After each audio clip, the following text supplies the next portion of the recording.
is the first major event of Speed Weeks 96 at Daytona, the 18th annual Busch Clash. And the two greatest stars of 1995 will start dead last. Here's Mike Joy. They drew for starting positions. Jeff Gordon drew first. How'd you get last, and can you get to the front? Well, this is a lot of cars, and it's very competitive. You know, I guess it helps this guy being right there in front of me. He might make some pretty good holes, and we're going to try to stick our nose in there and see if we can't get to the front. But it's very competitive, and it's going to be exciting, that's for sure. How about it, Dale Earnhardt? 6 victories in the Clash. You love a challenge, and you're as far back as you can get to start this thing. Well, it's definitely going to be a challenge. I don't know if you can do it twice in one day with this crowd. There's a lot of smart racers here, and it's real competitive. It's more competitive this year, I think, than it was last. So we'll just have to wait and see what Jeff can do in the first one, and I'll know what I can do in the second one. Well, Earnhardt has a grenade under the hood. It's that 2-lap length motor that he used to win the pole for the 500 yesterday. Let's go topside and meet the starting field, the largest ever for the Busch Clash. Here's Ken Squire. Here is the starting order for NASCAR's All-Star Classic, the 1996 Busch Clash. On the pole, car number 1 from Rockbridge, Baths, Virginia, Rick Mast. Drawing second from Corpus Christi, Texas, number 18, Bobby Labonte. In third position, car 17, 3-time Winston Cup champion, Darrell Waltrip. Starting fourth, car 4, 2-time and defending Daytona 500 winner, Sterling Marlin. In fifth, from Franklin, Wisconsin, number 16, Ted Musgrave. Starting sixth, in car 10, from Chesapeake, Virginia, Ricky Rudd. At seventh, number 25, from Fenton, Missouri, 2-time Clash winner, Ken Schrader. Starting eighth, car 96, from Owensboro, Kentucky, David Green. In ninth, car 71, Wausau, Wisconsin native, Dave Marcus. Drawing 10th, car 6, from Batesville, Arkansas, Mark Martin. Starting 11th, car number 5, the 84 Winston Cup champion, Texas, Terry Labonte. In 12th, number 88, the 1993 Daytona 500 champion, Dale Jarrett. 13th, number 94, the 85 and 87 Daytona 500 winner, from Dawsonville, Georgia, Bill Elliott. Drawing 14th, car 8, from Calera, Alabama, Hut Strickland. In 15th, car 37, from Indianapolis, Indiana, John Andretti. Starting 16th, the 7-time Winston Cup champion, car 3, 6-time winner of the Busch Clash, Dale Earnhardt.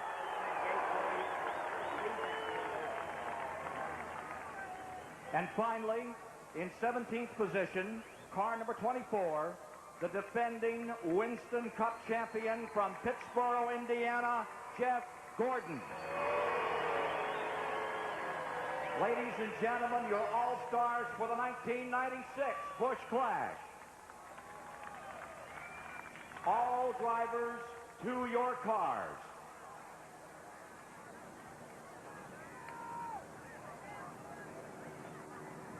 CBS Sports presentation of the Busch Clash is sponsored by Busch Beer. Now Of speed. What a beautiful day for a race. The temperature just about perfect. Not much of a breeze. 17 drivers at the ready for today's event. And let's meet one of the meeting luminaries, always when he comes to Daytona, standing by with Dick Berggren. Well, after missing the show in 1994 and 1995, Darrell Waltrip is back for his 12th Busch Clash. Big field. Who do you like? Who do I like? Man, I like anybody that'll help me. And that means you don't like anybody, because there won't nobody help you in this race. They're a man for himself, and it's a tough race, but it's fun to be in. I'm glad to be out here today and be able to compete and have a shot at it. This race has a reputation of being very wild. Is it as wild behind the wheel as its reputation would have it? I've done it from the booth, and it'll scare you a lot worse up there than it does out here. It's not as bad out here as it looks like it is from up there, and all them people at home on television. The wheel marks do get to you, though. When it's over with and looks like you've been running Martinsville or Bristol or somewhere, you kind of get out and say, man, that was a lot closer than I thought it was. It's a fun show to watch, Ken Squire. Believe me, it is. Hello, everybody, and welcome back to Daytona for our 18th annual Busch Clash, part of the 38th annual Speed Weeks here at Daytona. And as we get set for a go in this one with $330,000 at stake for just 20 laps, 50 miles to our colleague Ned Jarrett, let's talk about this event and how different it is from others. Well, it is different from others. To get here, first of all, you have to win a pole. The previous year, in 1995, in this case, there were 15 Busch pole winners during the year. And then there's a spot for a wild card entry, and that is for a drawing for all of those who were the second fastest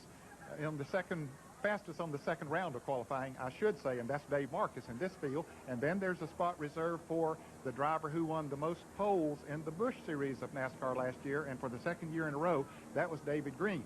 The format is pretty simple, Ken. They go out there now, they run 10 laps, hard as they can, and then they slow them down, put them under caution, and invert the field. And then they run 10 more laps for the big money. Flat on the floor and full bore, just flat out all the way around this thing. And somebody that does that pretty well, the Missouri hotshot here, Kenny Wallace, has joined us in the booth for this Busch Clash this year.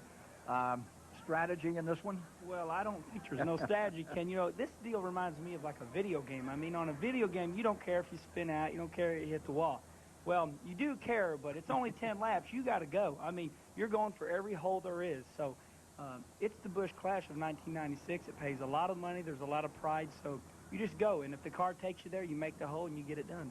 And the two best guys from last year, top point men, both out back, Ned. Boy, as luck would have it, they did draw that 16th and 17th position. I think we'll see those two drivers, Jeff Gordon and Dale Earnhardt, try to come to the front of the pack. They want to see what their car will do, and they'll do whatever they need to do to try to get to the point. And as Kenny said, you know, there's no points in this race, so they just go out there and go flat out. And the key is try, because those guys up front, they'll have another agenda.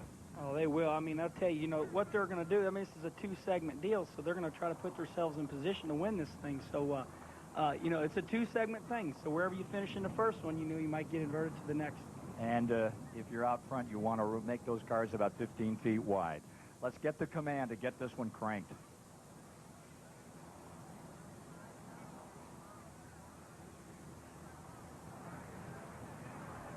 And now, for the most famous words in motorsports, our Grand Marshal, Richard Highfield. Gentlemen, start your engine.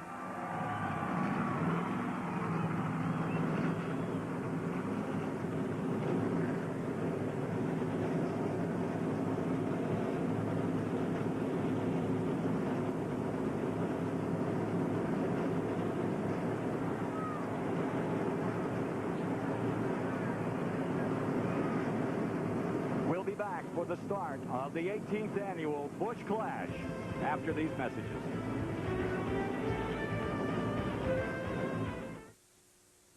It's the prelude to the Great American Race next Sunday. Hope you're going to be with us here on CBS to enjoy the Daytona 500. 38th annual, noon next Sunday. Busch Clash today, and 17 cars at the ready. Let's take a look at the race analysis here. Of course, it's 25 miles, this first 10-lap segment. Winner's purse is $25,000. That's worth going after. Record 17-car field. And they'll all be going after it. The track itself, how about it, Kenny Wallace? Yeah, you know, yesterday I qualified 11th for the Daytona 500, and it's, of course, it's a 2.5 mile, and it is asphalt. It's got a tri-oval down the front straightaway, and that gets a little tricky going down the front straightaway if you're 2-3 deep. The banking, of course, it's 31 degrees, and I'll tell you what, and many times around this, your head will start feeling like a bowling ball. It's really banked and put some G-forces in you. Through that tri-oval, that's 18 degrees of banking, and, of course, 60 degrees down the back straightaway. That 6 degrees just about enough to let the water run off. That's not going to be needed today. Another lap, and they'll turn them loose out here. Let's take a look at some in-car cameras. Out back, you're riding with Jeff Gordon, dead last. He can go either inside or outside as they come across the line with car number 24, and there's Jeff. 24 years old, defending Winston Cup champion, first driver to make $4 million in the year. And the man in black is back on the pole for the Daytona 500 next Sunday for the first time in his career. Bill Elliott's onboard camera. Bill, of course, a two-time winner of the Daytona 500 and a past winner of the Busch Clash as well. There's his bumper cam. He'll give us a different view there. There's Bill resting comfortably inside, ready to go. Good luck, Bill. David Green won 4 poles in the Busch Grand National Series to qualify for this Clash today. He's ready. Remember, Green will start 8th and up in 3rd spot inside of that 2nd row, old DW. Darrell Waltrip, I mean, what a legend. This guy keeps coming back every year for more, and look at him. He got himself right up front for the Busch Clash, so he's always hungry, and he knows he's got to go for it. He's hasn't been pleased with the speed of his Chevrolets here during the last few days of practice and qualifying, but he has himself a good spot here, and drafting plays such an important role here at the Daytona International Speedway, so he might be able to, he's a master at that, so he might be able to do okay here. And there are the folks out back, and we're going to watch them move up through. Remember, inverted field. Next Sunday, Ford and Chevy in the front row for the 500.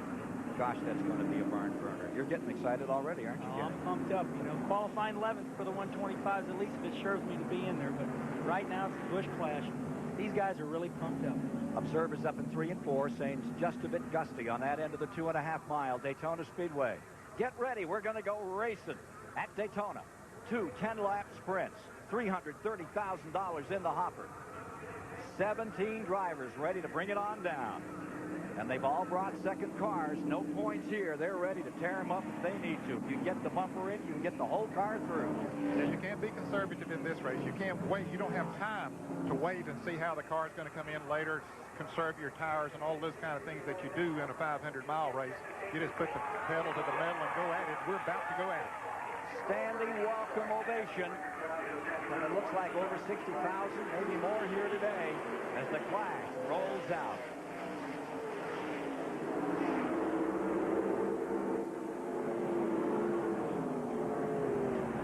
Earnhardt plays out back. Gordon immediately presses for the outside. Yeah, I wonder if that's by design that Earnhardt's dropping that far back to try to get himself a he's way off. He's lost the ground. Dale Earnhardt either missed a shift or something's going. It looks like he's up to speed now. You kind of thought he was playing a trick to get a run and draft him down the back straightaway. But he wouldn't have backed up that far to do that. No, I think something happened to the transmission. Maybe he missed a shift on the start. Maybe just being nice. Wants to give those guys a chance. Sure. Here's Gordon. We know better than that. Up on the 31-degree banking. East end of the speedway. First time in that draft, about 190 miles per hour. And down they come to complete lap number 1. Up in front to the stripe. Mast comes across with Earnhardt. Or rather with Earnhardt now. Boy, he's still back about 30 car lengths as you watch Waltrip there in second spot. And a little smoke up Andretti's car. Yes, there is a good bit of smoke out of his car. I tell you, he really looks loose right there. He's running Jeff Gordon up the track. That doesn't look good right now. Sterling Marlin pressing on the inside. Number 4, Marlin going for second. Maybe trying to find a hole to go for the lead on Rick Mast in number 1. I'll tell you who's surprising here right now is Dave Marcus at the right of your camera. That green and blue car. Dave is really strong right now. It looks a great deal like Bobby Labonte's 3 wide here, Ken.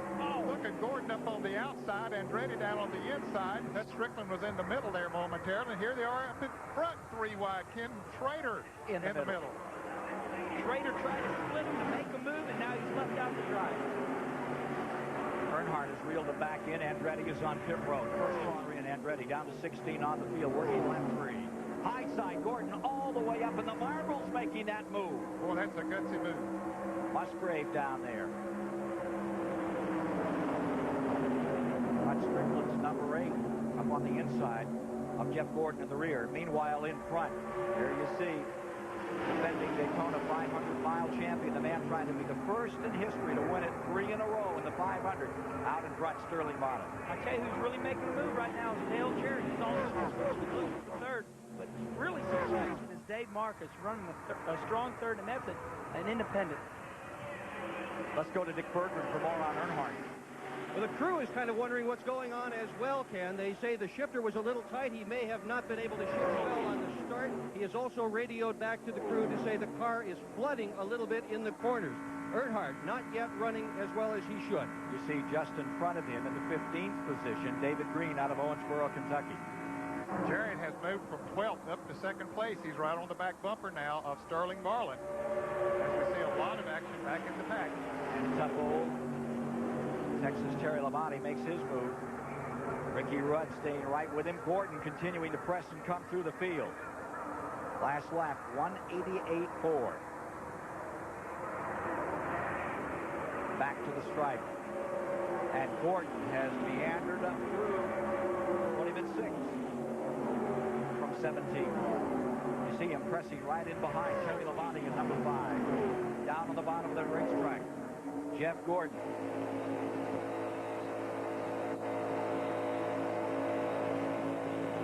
Rick Bass going past Terry Labonte up on the outside. Ian Schrader in the 25 car. Here's Gordon in the 24 coming on the inside of his teammate. 25 car, 24 car, and the 5 car all owned by Rick Hendrick, Hendrick Motorsports. John Andretti gets some repairs on his car and goes back out into action, but he's already several laps down. Midway in the first 25 miles. Here's Dick Berggren.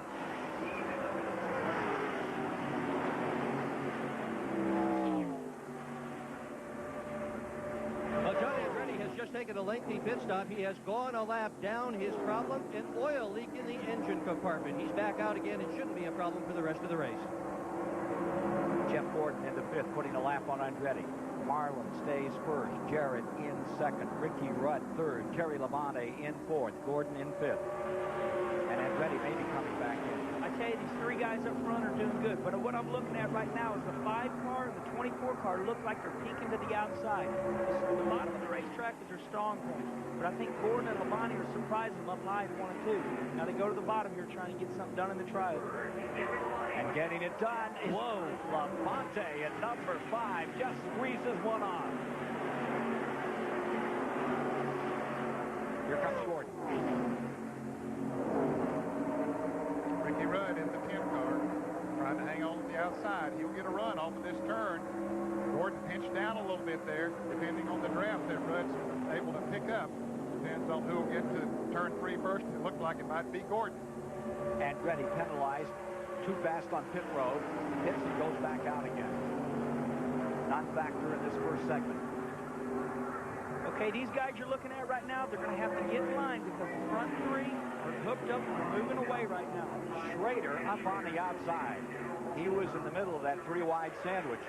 Back on lap number 2. That completes the 7th lap. Just 3 more to go. Sterling Marlin. 73 and 74. Richard Petty won the Daytona 500 back-to-back. 83 and 84. The great Cale Yarborough did it. Will Sterling Marlin be the first man in history to win the 500 2 years in a row? Be with us next Sunday to see. There you see the top 3. Marlin out in front. And Runt Pittman has given him the horses to stay in this lead.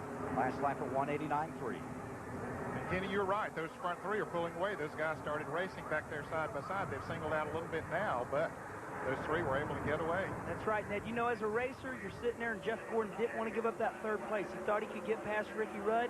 Just a competitive nature in you. He did that for about a lap and a half, and the top 3 are gone, and we're at 2 to go now.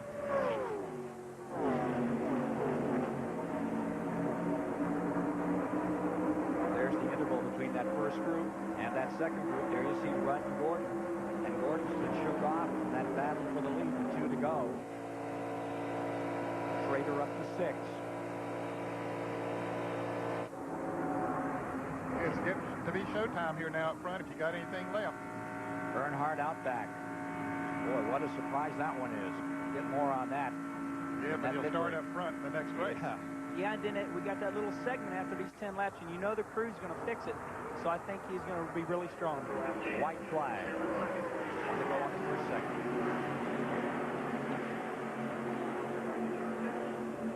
Well, you have 2 Fords behind that. No, you have a Ford in the middle of that pack up front. You have a Chevrolet and a Ford and a Chevrolet. Dale Garrett's got to wonder, I got to get any help here? Ned, we got a good mixture, don't we? I mean, we got the Fords and Chevys right up here. This is great for the fans. Only one Pontiac started this race, and that was Rick Mast, who was up on the point. Pretty even between the others. Getting down for decision on the first 10 laps. Sterling Marlin out in front as you watch it live this afternoon here on CBS. Sterling's going to win it. He had to make a pass in this short distance back to the start-finish line. You can get Ned to call Dale home and get him in there. I tell you, the last 3 years, we look at this TV screen, it seems like that yellow car, Daytona's always up front, guys. Oh, he's there. He's so strong in the corners on the bottom of the racetrack.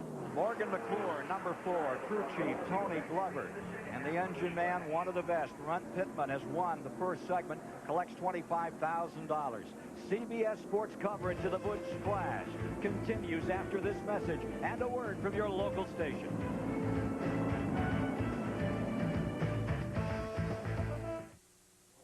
Segment 1, take a look at the results. There you see who's hot. Sterling Marlin, Dale Jarrett, Terry Labonte, Ricky Rudd, Jeff Gordon in those top 5 spots. There's the midst of the field. Marcus up to 10th spot, and looking back at the end to see who's not in this race. Earnhardt in trouble. Elliott, Green, Waltrip, Musgrave there. Way out back, Bobby Labonte well off his feet. Yeah, Bobby was really struggling. He started on the outside pole and just went back. He didn't have a good qualifying effort yesterday for the Daytona 500. Riding with Earnhardt on the pit road. Here's Dick Berggren. Well, the crew is really not sure of what is wrong with this race car. They know it's under the hood. They're going to pop the hood, and they're going to try a whole bunch of things. One of the things they're going to do is change ignition. There's a backup ignition system in these cars. They're going to change to the backup. They're also going to check the carburetor leakage on it. There's a possibility that they have a problem with the carburetor. They're not going to try to change the carburetor because they don't really have enough time. And, of course, they're going to put 4 fresh tires on it. But the engine is the key. Earnhardt has run this race 9 times. He's won it 6. He's going to be starting in the back this time, Mike Joy. Thanks, Dick. And Sterling Marlin's pit. The leader is having his wheel nuts retorqued. They are raising the hood. Runt Pittman just handed a hose over. The pressurized water system is going to get a refresh and a refill, and some more tape is going on the grill. That will let less air through the radiator and direct more of it flowing up and over the car. It will make the car faster. It'll also make it run a little bit hotter. Everyone is taking on 4 tires at this end of pit road. A big chassis change on the right rear of Ricky Rudd's car, and the hood is up on Bobby Labonte. Ken Squire? Well, watching Earnhardt's number 3 out there, looked like he was fiddling with the transmission a little. See, he's still... Yeah, guys, one thing I noticed when I first went to the end shot there of him in the seat, the first thing I seen Dale doing, Ned, was jiggling the shifter, playing with the shifter boot. So that kind of leads me to believe maybe, you know, he didn't get it in gear or something. I don't know, pure speculation. And maybe over-rev the engine. Right. The engine when he didn't get it in gear. I don't know. Yeah, and if you over-rev the engine, you know, you might, you know, crack a valve or something in the rock race. But valve springs, you can break those very easy in over-revving it. Dale Earnhardt, who was on the pole for next Sunday's 500. Great run last week. We'll take a quick commercial break and then return here to the Daytona Busch Clash. Daytona International Speedway. More from there after these commercial messages.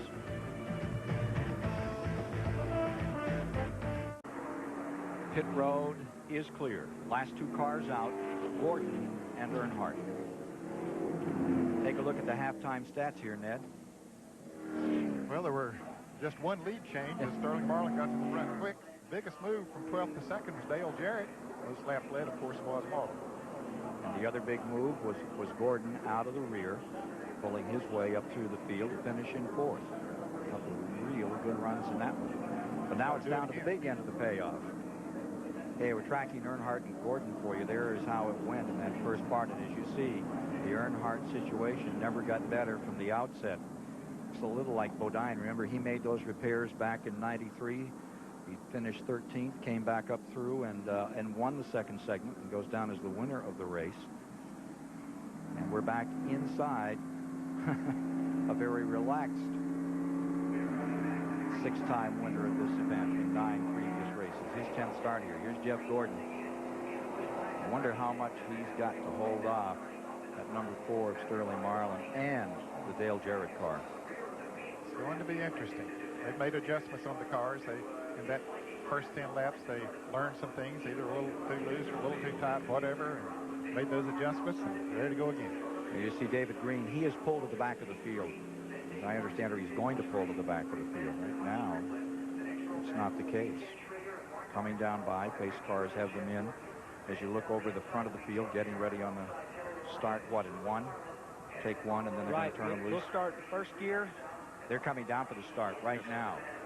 And as they come to the stripe, you'll have Bill Elliott up front with Earnhardt. In row 2 is Waltrip and Green. Row 3, that's Rick Mast there, and Bobby Labonte as they scoot down into turn number 1. Dale Jarrett makes it 3 wide into turn 1. Sterling Marlin trying to follow him. Run through there. Jarrett and Rudd almost get together. Boy, some tight racing. There's Rudd right in the middle.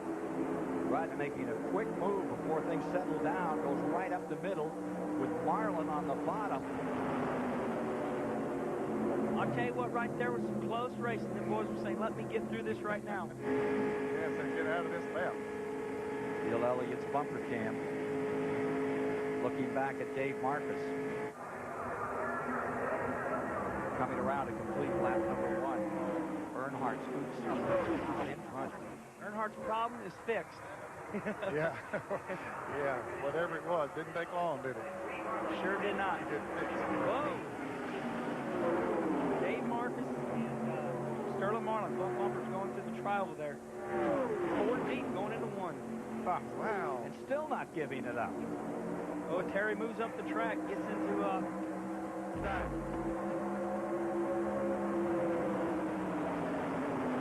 We've got Kenny Schrader's radio open. Here out there. Jarrett with that incredible move in that first lap. Puts himself up into second. Well, he got up there pretty quick. Yeah, he got sure up there did. quick from the rear of the pack. That's reminiscent of a Dale Earnhardt type deal that we've seen Earnhardt do in the past. And still boxed in. Gordon back 10th or 11th on the field. I'll tell you, with these 14-to-1 compression engines taking that 50 horsepower off, it really keeps them bundled up out there, Kenny. You know what's different this year is you don't see the guys just moving and passing everybody like they're sitting still. I contribute that to the new motor rules. Man, look at Gordon working that steering wheel up high here. These cars are set up as neutral as you can get them, meaning that they're on the loose side. The rear end wanting to come around just for this 10-lap segment. They go by Rick Mast to the left side there. Yeah, they're hooked up in the draft there on the outside of it. Earnhardt, Jarrett, Waltrip, Schrader, the front 4. I tell you, Sterling Marlin's going to be tough, guys. He's up to 4th already. He's looking good. Waltrip getting hung out on the inside. And Jarrett trying to go for the lead. Schrader, he had a good run. Oh, what happens? They split 3 wide. Earnhardt's loose, big time. Schrader up on the outside. Marlin scooting through. Still 3 wide in the back straightaway with Terry Labonte down to the bottom. What a race. This is unbelievable. Jarrett made one heck of a move. He had a good run going into turn 1. Now they're splitting Earnhardt. Schrader still working that high side at number 25. Gordon right behind him. And still 3 wide all the way around this 2.5-mile track. And while they're doing that, Jarrett and Marlin is pulling away. Mark Martin pulls up on the inside behind Terry Labonte.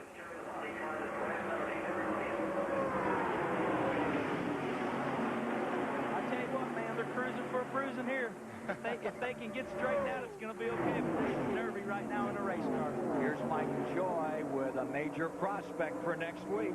A couple of interested parties. First, Jeff Bodine. Kenny Schrader went high, and you grabbed on to me to hang on. My good buddies are putting on one hell of a race out there. I wish our QVC Ford was right in the middle of them, but we will be next year. Ernie Irvin's had 3 top 5 finishes in the Clash. Ernie, can you believe what we're seeing here? 3 wide all the way around the racetrack. You know, I see this every week. With the Busch Clash, it's all go for the gusto, and I tell you, it's a great thing to see. Jeff, does Sterling still look like the fastest car? He looks really fast, but don't count out that 88 car. That Ford Thunderbird looks really good up there right now. Earnhardt definitely fixed his problem, but he sure got snookered going into turn 1. They were going every which way to miss him, and don't count him out yet either. All right, Ernie, pick a horse. Can Earnhardt hold him off? We don't have to worry about Earnhardt. He's back quite a ways. So Dale Jarrett right now looks awful strong. I have to bet on him. Ken? That was at the moment, but here comes number 25 as they try to break each other off in that back straightaway. Having a big move down there. Hey, what a move, Ned, by Dale. I mean, he just run right down there and closed the door on him. Said, hit me in the rear. Yeah, Marlin started to go by him on the inside, and he shut the door. That's what you got to do in this race. That was a great move. At 190 miles per hour, they're still willing to use up the fenders in the front, the back, anything to win this race. Look at Schrader hang in there.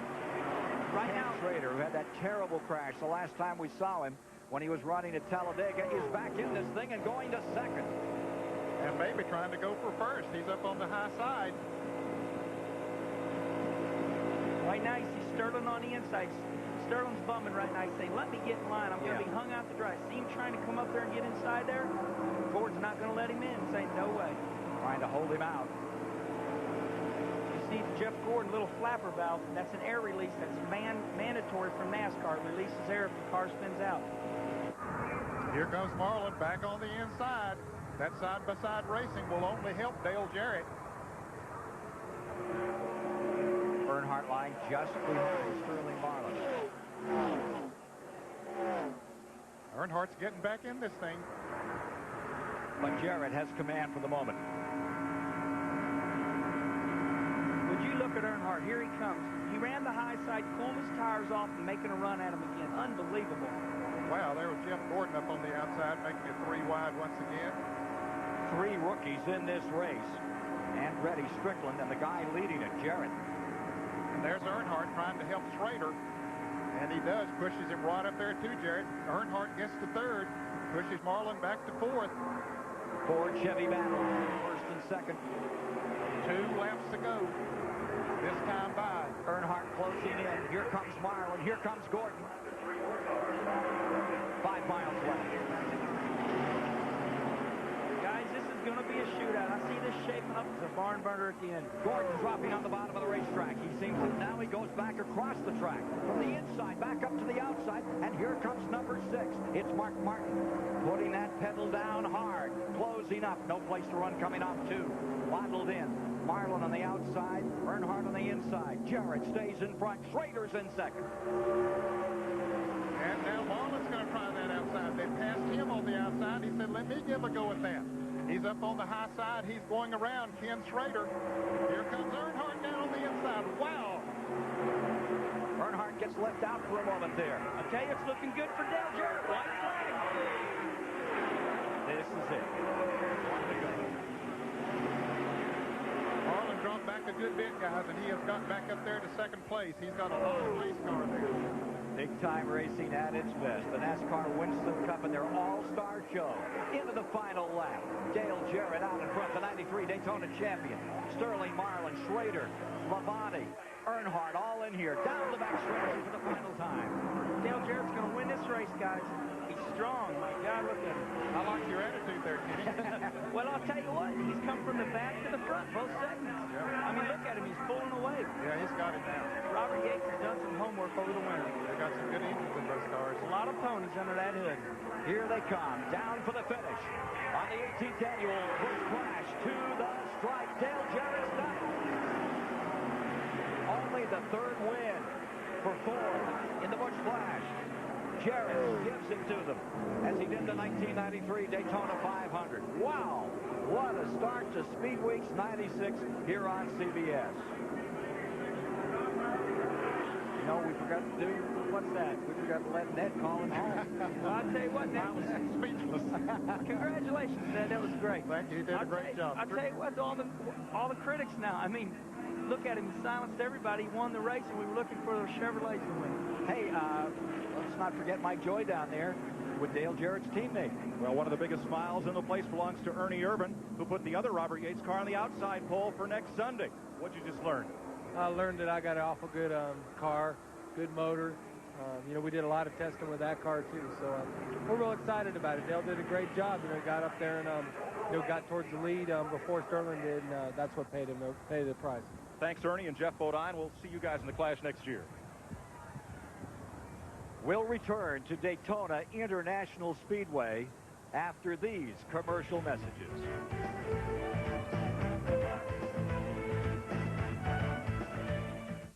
Dale Jarrett's getting some congratulations here. I'm not sure if he's happy or if he knows just quite what's happened. Dale, the move you made in turn 3 to start off that second segment and go past about 6 cars in one shot, that was one for the books. Well, yeah, you know, it kind of opened up for me, and everybody seemed to be wanting to follow Earnhardt there, and so I just decided to go to the inside, and I had some good help from the back, and, you know, just fortunate that things worked out. I had an awful good car. I mean, the engine was great, the chassis worked great, and just a tribute to these guys for getting this car ready. You and Sterling Marlin both looked like you were riding a rocket. Yeah, we sure, both of us had good cars, and, you know, I was afraid those Chevrolets were going to line up and then come at me all at once, but they kept racing each other, and that helped me out a lot. So, you know, just, you know, it's great. New team, new sponsor, Ford Quality Care and Ford Credit. Just happy as I can be to win this. Glad to get in. Now I got to win a pole to get back in here next year. You and Ernie look pretty tough for next Sunday. Well, yeah, you know, this is 10-lap sprints with new tires on, you know. Things can look good like that. We've got awful good race cars. You know, there's still the issue that those Chevrolet's back ends are wider than what they are on a stock car. So, you know, if we can get that remedied or get a little help here, then things will be great. Well, we'll save that story for Thursday. Dale Jarrett in his first Clash appearance goes to victory lane. We go to Dick Berggren. And Dale Earnhardt, maybe the troubles were today so that next Sunday in the Daytona 500, everything will go perfectly. What do you think? Who knows? Well, I think we swapped engines to put the qualifier in there, and I think we heard it qualifying yesterday, and it never did run right the first part, and we changed ignitions around, and I reckon up in the lead draft it was a little better, but boy, it wouldn't help anything. It wouldn't do nothing. With somebody drafting, I was okay, but you know, I think we hurt the engine yesterday. But you know, that's racing. You know, it's the Busch Clash. Just go for it. And all us Chevrolets probably racing each other, let that Ford going out front. So who knows? What you learned today that can help you in next Sunday's Daytona 500? I learned I don't want a sorry running motor. I want a good motor. Dale Earnhardt. Just tell it like it is. Yeah, right. Well, that sure sounds like Earnhardt. Everybody electrified by that exciting run, except that old pro, Zachary. He looked like he'd been there a lot of times. How old is Zachary now? Zachary is about 15 months old. Yeah. He knows all about this business. Yeah, he's been in victory lane before with Dale up in the Busch race at Richmond, Virginia. A couple others. Exciting time for the Jarrett family here at Daytona as Dale Jarrett again reigns over this great world center of speed. From the 18th annual Busch Clash, Dale Jarrett victorious, Sterling Marlin second. With that sorry running motor, Dale Earnhardt finished third. What about that run by Schrader? What a good day for him. He looks like he's back in business. Looking further down the field here, Ned. Well, Ricky Rudd came home in 6th place, then Mark Martin. Mark didn't have a good qualifying run at all for the Daytona 500, but apparently his car drafts well. And see, Dave Marcus hung in there and got 12th. And David Green, who didn't even draft Kenny. Yeah, David Green. I mean, what a surprise. This car, like, it sat in the garage area for the last 3 days. He'd go out on the track, run by himself, and we kind of thought David was just having a car to be in the Busch Clash. And he was competitive. He drafted and finished 13th. He did good. I wonder what Sterling Marlin thinks about all of this. Years in a row, Ken Squire, for Sterling Marlin. You were in a lot of traffic today. What did it feel like out there? Hey, we had a ball, I tell you. It was a good race, and, you know, I'd like to thank Busch for doing this. This gives us a chance to kind of continue cars for the 500, but we had a ball. Just wish we'd done one better. You look awful calm for a guy that's just been through that whole business out there at almost 190 miles an hour. Well, it's another day at the office, I guess, but the car drove really good, run good, and the 500 car, we saved it, and it's a little better than this car, so we're just going to try to do our best and run it all week. Well, I'm glad he's calm, Mike Joy. Thanks, Dick. Todd Parrott heads up this winning crew, but Robert Yates puts the power under the hood, and he signs the checks. He's the team owner for both Dale and Ernie Irvin, and you got to be pretty happy looking at next week. I certainly am. I mean, talk about me, I signed the checks, but the quality care people, Red Carpet Leasing, Ford Credit, we leased this car from the 28 team and put their colors on it, and here's this 19 car in Victory Lane. You know, Todd, all the guys. I mean, again, we're just where'd all this newfound power come from? Well, you know, I like to think when they make some rule changes, you know, that the guys that do it best, the 4 team, I mean, they're awesome, the 3 team and all these guys. Sometimes that gives you a little break on that, but, you know, we had ulcers from waiting all winter to find out how we stacked up, and, you know, but it's looking pretty good now. And we'll take this engine back. We don't know how long these things will live. We blew about 10 of them this winter, but so we still have a lot of things to worry about. Well, it lived long enough today. Dick Berggren.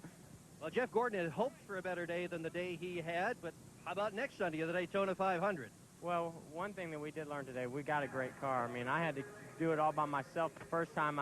thought that black car was going to work with me a little bit, and I was very surprised he hung back and did that. But, you know, we were at least going to give it a shot and try to go from the back to the front. And we got very close. And I said, well, you know, we're starting about 4 or 5 positions further forward on the second 10 laps. Maybe we'll have a shot.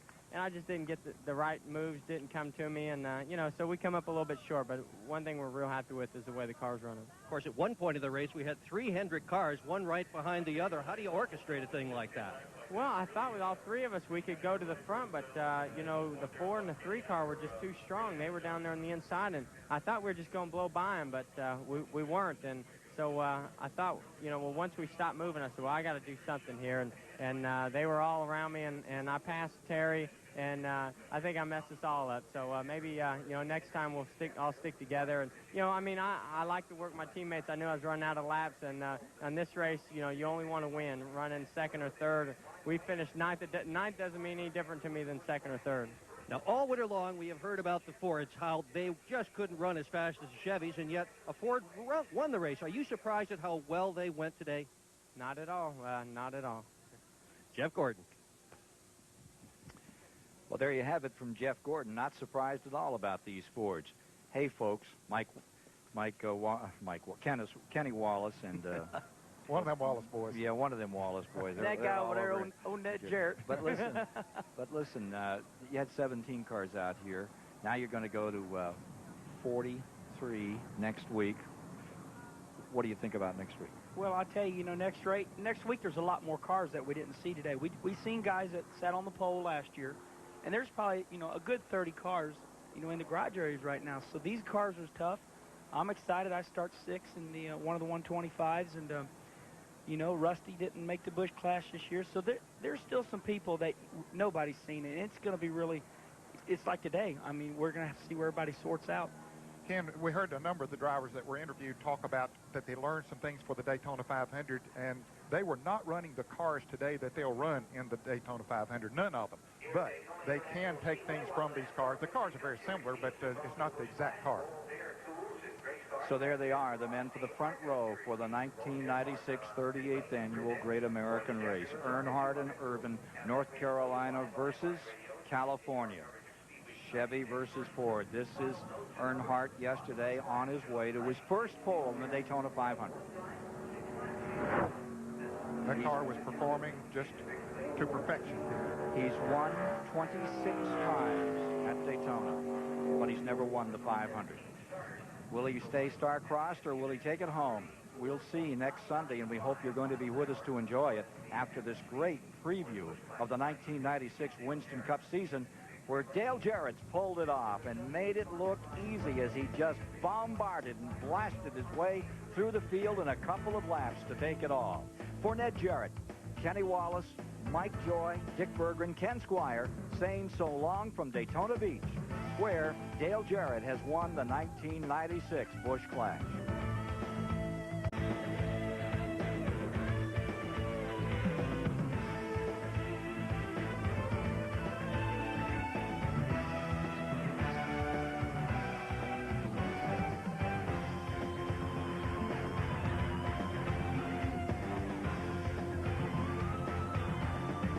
The 1996 Busch Clash has been a presentation of CBS Sports.